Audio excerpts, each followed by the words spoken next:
गाव दत्तक घेणं हे आपल्याकडे नवीन राहिलेलं नाहीये। सरकारच्या योजना आहेत तशा लोकप्रतिनिधींसाठी अनेक मोठे नेते गाव दत्तक घेतात, त्याचा कायापालट करतात।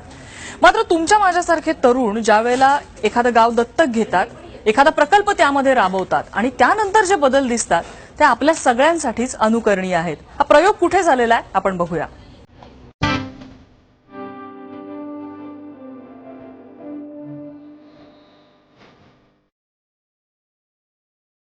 हा आहे गोरेगाव तालुक्यातील पवन तलाव।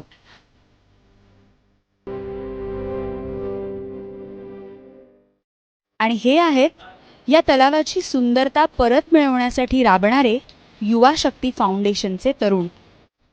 गांधी जयंतीला पवन तलाव दत्तक घेत तरुणांनी हा कायापालट घडवून आणलाय।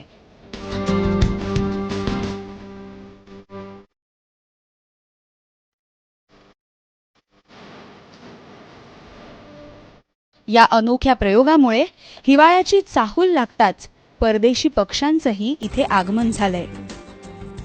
युवा शक्ती स्पोर्ट्स क्लबच्या माध्यमाने आणि आम्हाला आमच्या सोबत असलेले सागवे सरांनी एक संकल्पना आमच्यासोबत आली की या जागेचे आपण सौंदर्यीकरण करून एका गार्डनच्या स्वरूप आपण देऊ शकतो। आणि त्यामध्येच आम्ही पुढील संकल्पनेनुसार दर रविवारला 2 तास इथं श्रमदानातून आणि आपला वेळ देऊन स्वच्छता अभियान सुरू केला। युवकांनी एकत्र येऊन आपल्यातली ऊर्जा सृजन कार्यामध्ये जर सकारात्मक दिशेने लावली तर खूप काही चांगलं कार्य आपण करू शकतो आणि या सर्वांतून युवकांना एक चांगली दिशा मिळू शकते। आणि त्याचं हे उदाहरण म्हणजे पवन तलावावर जे आम्ही काम केलेलं आहे, आता ते पूर्ण अस्तित्वात आलेलं आहे आणि अविरत असंच सुरू राहणार आहे। गावातील महिलाही मागे राहिल्या असत्या तर नवलच।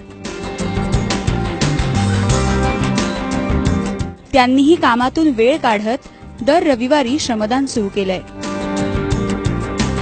या प्रकल्पाच्या पुढच्या टप्प्यात 5 गावातल्या तरुणांना एकत्र आणत गावोगावच्या तलावांचा कायापालट करायचा आहे। असा प्रयोग तुमच्या गावात करता येईल का? जरा विचार करा। हरीश मोटघरेसह ब्युरो रिपोर्ट, एबीपी माझा, गोंदिया।